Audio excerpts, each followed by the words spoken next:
A nossa conversa no bloco anterior, partimos para o intervalo falando sobre o comportamento do professor em sala de aulas, Aniceto e a Ana Fernandes, porque creio que o Hélder já tenha deixado aqui a sua opinião.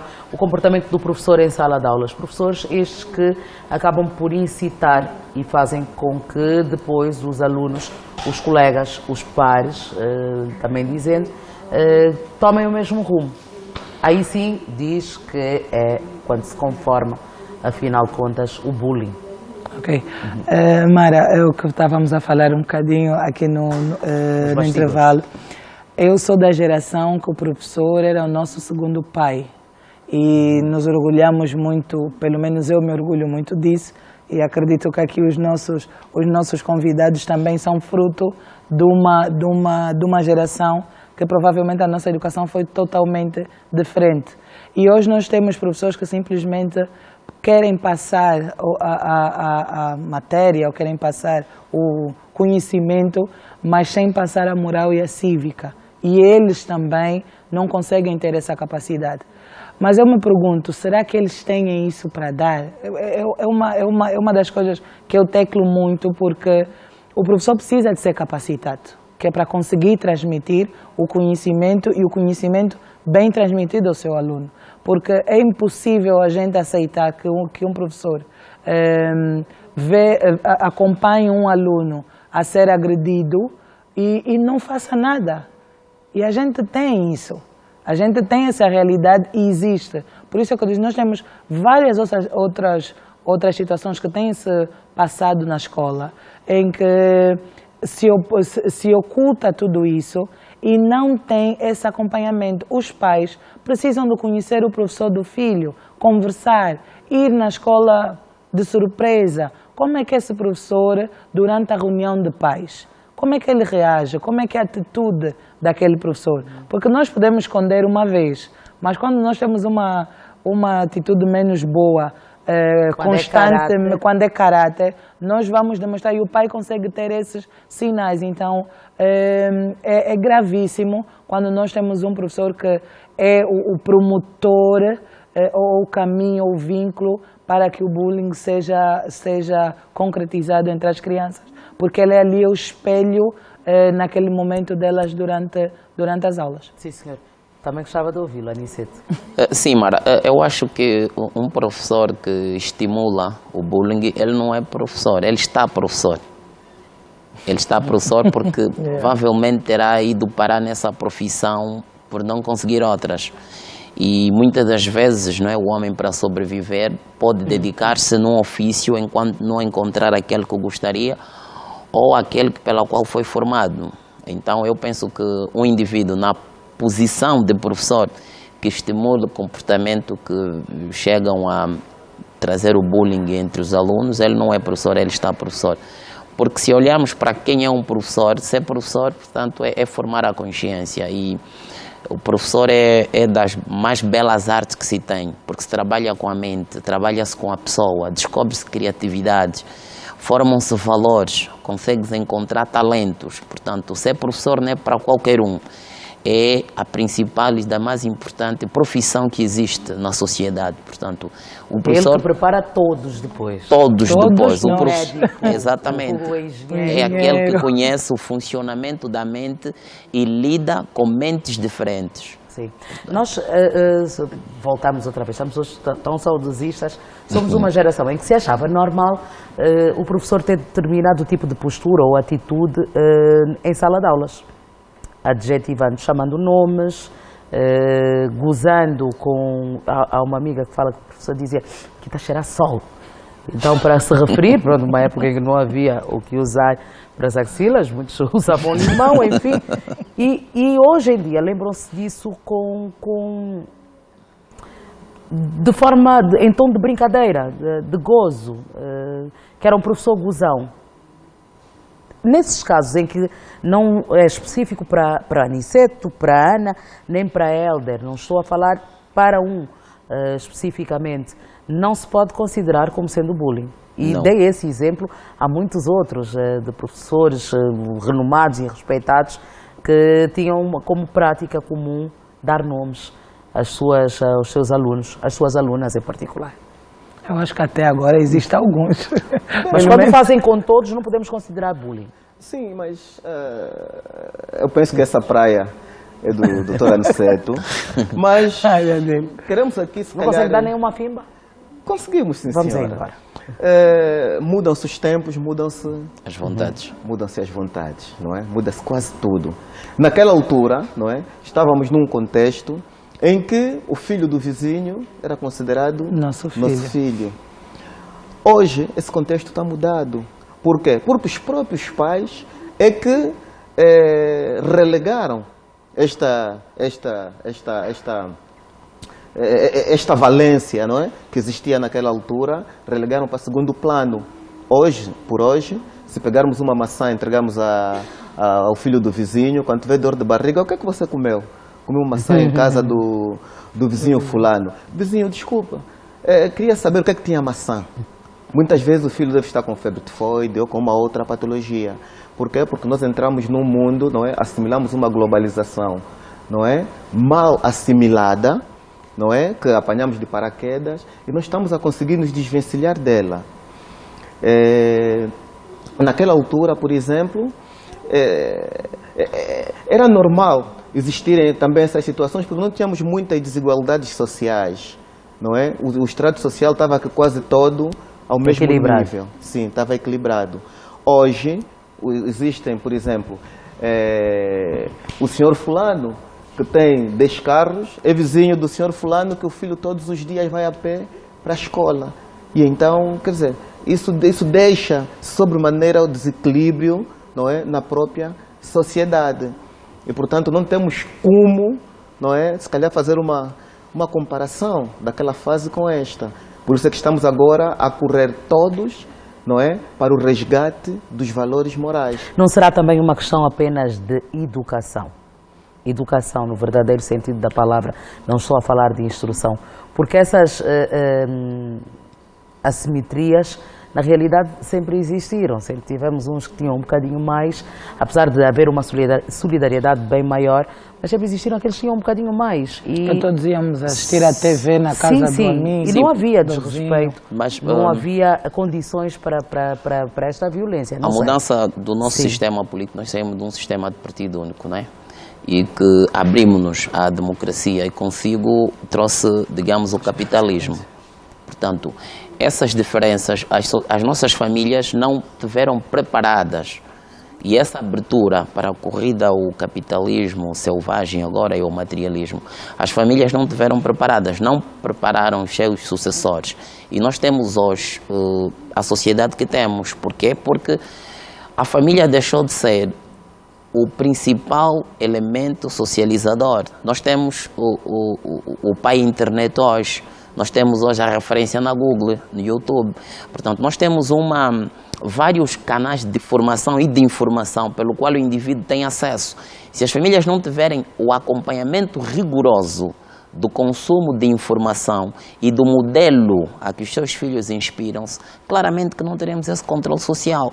Por isso é que nós, enquanto sociólogos, entendemos que a família deve ter uma relação íntima com a escola sempre. Tem que ter sempre uma relação de complementariedade e interdependência. Portanto, o que é aprovado, ou melhor, para conseguirmos medir a saúde de uma sociedade, vamos ver o comportamento na comunidade. E se quisermos medir ou aferir o nível de educação de uma família ou de um pai, vamos ver o comportamento do filho. Portanto, são esses elementos que nos vão levar a entender em que rumo estamos. Porque hoje a criança pode ser ensinado assim em casa e quando ele for à escola ou no meio do grupo, achar que não é isso o valor, não é lá o que prega, ele vai, portanto, querer identificar-se com o grupo. Por isso é que nós hoje temos meninos e meninas que saem com uma vestimenta de casa, mas levam outra. Chegando no meio da escola ou mesmo na escola, a partir da casa de banho, trocam-se porque elas querem sentir, portanto, iguais àquelas do seu meio. É aquele grupo de referência onde ela quer se ver igual. Temos a repetição dos penteados, dos tênis, de toda outra vestimenta, porque eles encontram maior referência naquele meio. Então, se haver permanente comunicação entre a escola, a família e família, a comunidade, nós conseguiremos, portanto, acertar. O grande problema também é que Eu acho que nem as famílias têm comunicação atualmente. Eu ontem ouvi... Estamos a falhar enquanto instituição primária. Sim. Porque antes de ser família-escola, ou escola-família e a própria sociedade, é família. E eu ontem ouvi de alguém daqui num canal de rádio em que eu estava, que tem pais que ficam 2, 3 dias, desculpa, mas eu venho de uma outra realidade, Sim. em que 2, 3 dias sem ver o filho. Se tu não sentas com teu filho, se tu não conversas com teu filho, se tu não tens tempo de qualidade com teu filho, tu não vais conseguir formar o caráter dele. Então, a sociedade é que é obrigada a formar o caráter dessa criança. E nós sabemos que uma das coisas que a escola traz é os grupos, é a criança tentar encontrar o seu lugar. E muitas vezes acaba por entrar para grupos que nem de longe, nem de perto, devia pertencer. E que temos casos gravíssimos. Em Benguela nós tivemos, ao ano passado, o caso de um grupo que, dentro de uma escola, em que tu, para entrar nesse grupo, para andar com aquelas raparigas que eram as populares, tu tinhas que acabar uma garrafa de uma bebida alcoólica forte, quente, para poder, e se ficares bem, sem cair, é que tu podias entrar e te envolver com 2 rapazes. Olha, o famoso batismo. Sim, porque Mara está vendo, nesse caso concreto desse exemplo, aquele grupo acabou sendo mais forte. Sim. Como cada um de nós quer sentir o mais forte, então ele tem que passar por esse teste para ser querer aceito. ser aceito. Aquele grupo, aquela sociedade ou microsociedade, A corrupção dos bons valores, não é? permitiu que costumes. fosse considerada como o melhor que há, como o ser humano por natureza é curioso. E às vezes queremos nos sentir melhor, então buscaram essas referências como elementos de identificação. Aí uma falha da instituição, família, escola, igreja, que não conseguiram ter, primeiro, o processo de socialização e depois o controle social. Isso é gravíssimo. Então aconteceu isso vou me enturmar, mas primeiro vou entornar. É preciso mostrar que sou forte. Mara, sou isso forte, são tenho dos caixa. pequenos exemplos do que a gente ouve, recebe como casos e como colaboradores de algumas instituições públicas, que esses casos acabam sendo reportados, e inúmeras outras situações que têm ocorrido. Portanto, a importância de se falar e de se ter e de se implementar urgentemente o nosso decreto, que o nosso colega falou, acho que é o do barra 13, urgentemente, que é a parte pedagógica que tem que ter dentro das escolas. É necessário palestras, é necessário acompanhamento. Os professores conseguem sim dar conta quando o aluno vem alcoolizado ou quando o aluno vem sob o uso de alguma substância. Tem que se fazer um acompanhamento, tem que se fazer um tratamento e parar de, conforme diz o nosso colega, não é, dizer que ter pessoas que estão a exercer funções apenas... Estão professores e não são professores, porque nós estamos infelizmente, a debilitar a nossa futura geração, e eu como mãe acredito que, e como pais que estamos aqui, ficamos extremamente assustados com o que a gente vê e ouve todos os dias que vem reportado da escola. Sim, senhor. Vamos ouvi-lo também, Hélder, e já estamos a fechar. Imaginem, uma conversa dessas dura tão pouco. Hélder Sacoema. Bem, queremos falar sobre as consequências do bullying. O bullying vai causar consequências a médio, a curto, médio e longo prazo. A curto prazo, não é? Temos o isolamento, temos o baixo rendimento escolar, não é? Vamos ter ali as reprovações. Vamos também...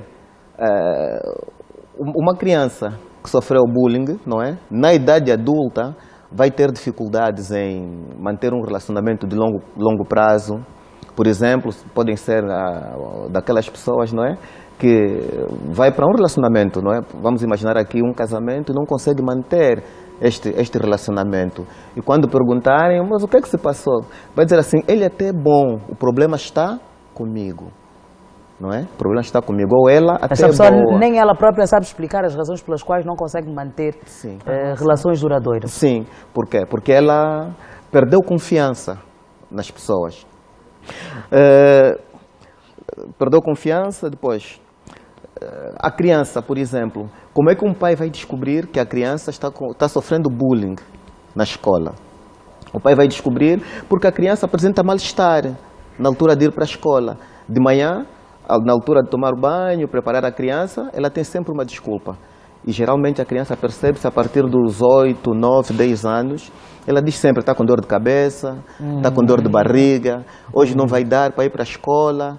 E o pai vai trabalhar e depois pergunta, como é que está a menina? Não, está a brincar. Então, na escola existe um problema. E a direção da escola não pode fazer de contas que esse problema não existe. Tem que conversar, porque o bullying também não aparece por si. É um problema que é fechado em copas, não é? Acontece nos balneários, acontece no refeitório, acontece em ambientes fechados. Então é necessário que as escolas, não é, criem protocolos de pesquisa. Para se perceber, afinal de contas, o que é que se passa. Sim. Muito rapidamente, como é que se gera, Ana, a situação desta criança, como deu o exemplo o Hélder, que hoje tem dor de cabeça, amanhã tem dor de barriga, depois diz que o dente está doendo, depois os olhos também doem e não quer ir à escola, de maneira nenhuma.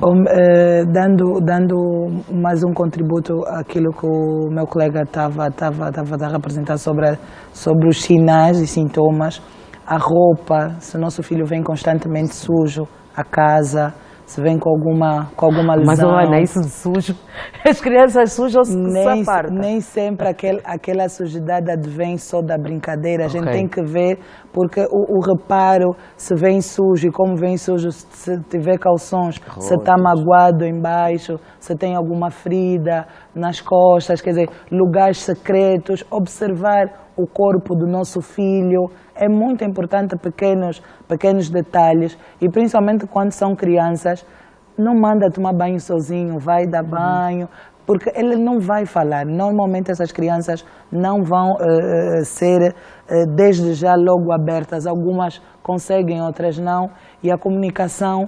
E se nós temos um filho muito comunicativo e de repente ele se torna mais introvertido, com certeza alguma coisa está a acontecer. Porque a gente conhece os nossos. Então procurar sempre saber, se mostrar disponível sempre para eles, tentar passar sempre a confiança que, independentemente se ele fez ou não alguma coisa, nós não vamos ocupar, nós não vamos fazer nada com ele, porque também temos o grande problema que às vezes nossos filhos não nos informam por causa de medo e de outras situações de castigo e de outras consequências que podem ter em casa, então acabamos não tendo essa comunicação. E eu acabei perdendo. Como é que se trata? Não se perdeu, está no caminho certo. Está no caminho certo. Okay. Perto do fim, mas certamente. Como é que se trata? Com certeza os especialistas da área de saúde mental são as pessoas indicadas para isso. O apoio familiar é fundamental e primordial. A não acusação, o não apontar, o não dizer que você fez porque, você mereceu porque, é nunca... por isso que fizeram É por isso coisa. que fizeram isso. Yeah. Então, principalmente o apoio familiar, nessas horas, a palavra de consolo e saber o que falar são os primeiros passos que devem ser feitos. E depois a escola, tendo uma equipa multidisciplinar, com psicólogos, com psiquiatras, que os pais podem pagar se tiverem algumas condições, com certeza será a melhor escolha que possam fazer, que é para ajudar essa criança que sofreu o bullying. Aniceto, o Aniceto traz-nos 2 livros. Um deles é de Augusto Cury, Sugestões para Pais. Qual é o que traz os 7 hábitos dos bons professores e dos professores fascinantes? Qual é o que traz estas dicas? Augusto Cury. É este, sim, Augusto Cury, Pais Brilhantes e Professores Fascinantes. Augusto Cury é um dos autores brasileiros mais lidos do mundo. E eu penso que esta obra, ela é, ou melhor, recomendo para todos os pais e professores. Nós vamos entender a visão desse psiquiatra, que ele trata o homem como homem e não enquanto instrumento. Ele, portanto, traz-nos aqui uma linguagem muito simples de compreensão e que vale a pena lê-lo.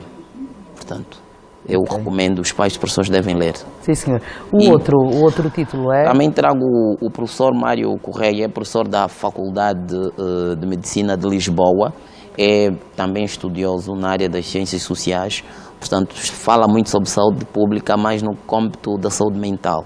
Portanto, o tema do livro é Pais apressados, filhos estressados, onde, sobretudo, ele recomenda que os pais devem tirar mais tempo de si para darem os seus filhos. Portanto, que isso melhorará e de que maneira a saúde mental das famílias. Depois de eu ter lido este livro, compreendi também a visão do nosso legislador, quando criou a nível das administrações municipais o Gabinete de Ação Social para acompanhar as comunidades.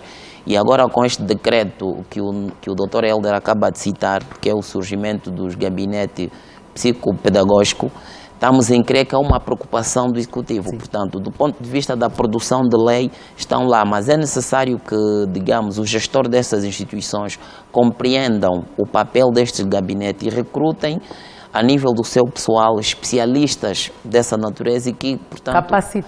Capacitados, formados e capacitados, aliás, até formados, capacitados, mas com formações atualizadas, porque o indivíduo que trata da mente tem que ter a sua formação permanentemente atualizada. Ninguém de nós aqui aceitaria recorrer a um médico que estudou e está há 20 anos sem atualizar-se. Não. Portanto, o mesmo acontece, penso que com os especialistas em ciências sociais e, sobretudo, esses que lidam com a mente. Sim, senhor. Porque enganamos-nos quando pensamos que tratar de uma criança ou de um jovem, do adolescente, estamos a perder tempo. Aliás, estamos a ganhar e com isso melhoraremos a sociedade do amanhã. Esses jovens envolvidos hoje nessas práticas e comportamentos desviantes, eles serão os pais do amanhã.